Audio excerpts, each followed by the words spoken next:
राजीव, अब मैं आपकी तरफ रुख करूंगा। और राजीव, आप हमेशा विश्लेषण करते हैं किसी भी मुद्दे का, लेकिन आज थोड़ा सा मन मेरा भी कर रहा है विश्लेषण करने का।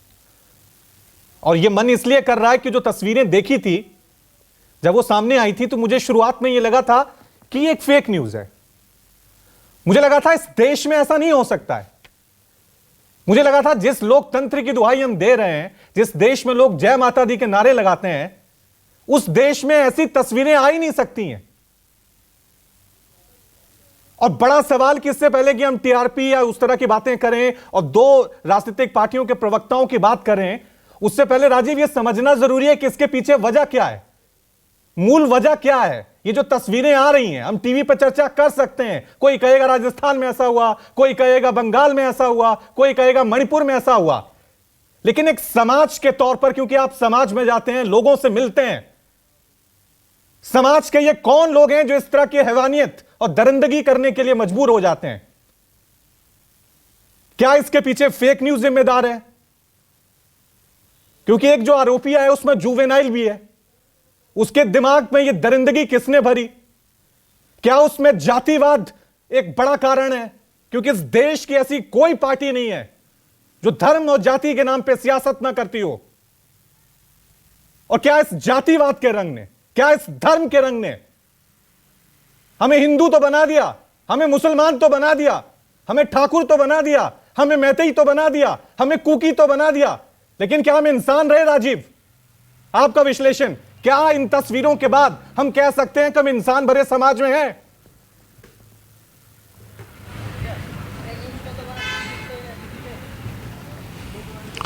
देखिए रवि, कुछ बातें ऐसी हैं जिसको लोगों को समझना बहुत ज़रूरी है।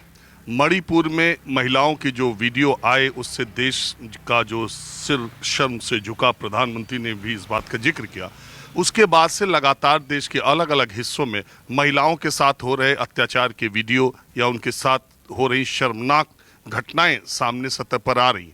और मैं मानता हूं कि देश के हर कोने में अभी भी महिलाओं के साथ ज्यादती, उनके साथ जुल्म, उनके साथ इस तरह की घटनाएं बहुत इलाकों में होती, बहुत रिपोर्ट होती, बहुत अनरिपोर्टेड रह जाती।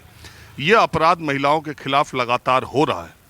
लेकिन जो लोग मणिपुर की घटना से देश के दूसरे इलाकों की घटना को जोड़ रहे हैं या उसके जिक्र से दूसरे का जिक्र कर रहे हैं, समझिए उनके साथ बात करना, उनके साथ बहस करना बेमानी है। मैं कुछ बातें आपके सामने रख देता हूं। मणिपुर से किसी और राज्य की तुलना करना, आपराधिक घटनाओं की तुलना करना, उस आपराधिक घटना से दूसरे आपराधिक घटनाओं का जिक्र करना, मणिपुर के साथ वही अनदेखी करना है जो पिछले 90 दिनों से केंद्र और राज्य सरकार कर रही है, या वो कोशिशें कर भी रही है तो वो नाकाम साबित हुई है। पहली बात मैं आपको बता दूं, मणिपुर का जो ये वीडियो आया है, ये महिलाएं पुलिस ने इनको अपने कब्जे में ले लिया था। उसके बाद भीड़ ने पुलिस से छीना और ये दरिंदगी की। सबसे पहली बात ये।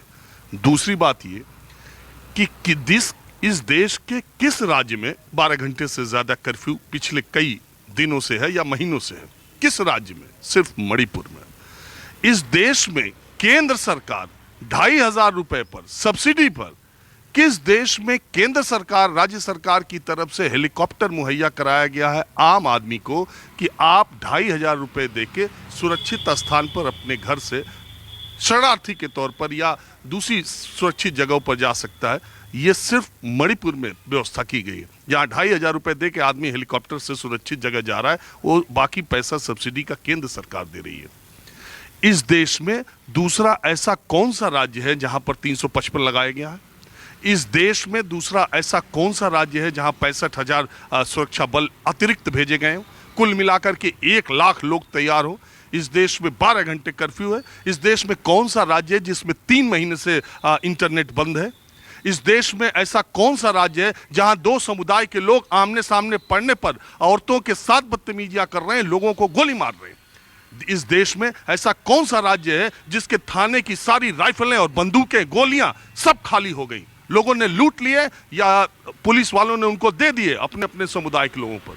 इस देश में ऐसा कौन सा राज्य है जिसमें केंद्र का गृह मंत्री जाके अपील करता है कि हथियार वापस कर दो, नहीं तो ठीक नहीं होगा? उसके बावजूद भी लोगों ने हथियार वापस नहीं किए। इस देश में ऐसा कौन सा राज्य है जिससे आप मणिपुर, राजस्थान, हिमाचल, यहाँ वहाँ यूपी कहीं की भी तुलना करने लगे। महिलाओं के साथ अत्याचार देश के अलग अलग कोने में हो रहा है, वो सब संसार करने दे वाले, लेकिन महिलाओं के अत्याचार को के नाम पर आप मणिपुर की अनदेखी करके, मणिपुर की सच्चाई लोगों के सामने ना आ सके, मणिपुर में जो फेल्योर रहा है वो सामने ना आ सके, ये मुद्दे को भटकाने जैसी बात हो सकती है। दूसरे लोग जो मणिपुर को लेकर के उस महिला के उन महिलाओं के वीडियो को लेकर के इतने आक्रामक हुए हैं, उनके द्वारा शासित राज्यों में ऐसी घटनाएं जब ऐसी घटनाओं सामने आ रही हैं, तब उस पर न जिक्र करके वो भी सिर्फ महिलाओं की बात कर रहे हैं। महिलाओं के मुद्दे को महिलाओं की बात एक तरफ है, लेकिन आप सोचिए इस देश का एक राज्य 90 दिन होने जा रहे हैं जहां पर यह स्थिति है। आप उस राज्य की सोचिए जहां 32 लाख लोग रहते हैं, और मैंने आपको अभी बहुत कम बातें बताई हैं। पूरी बातें मणिपुर के क्या हालात है उस पर चर्चा के बजाय अब दूसरी चर्चा होने लगी।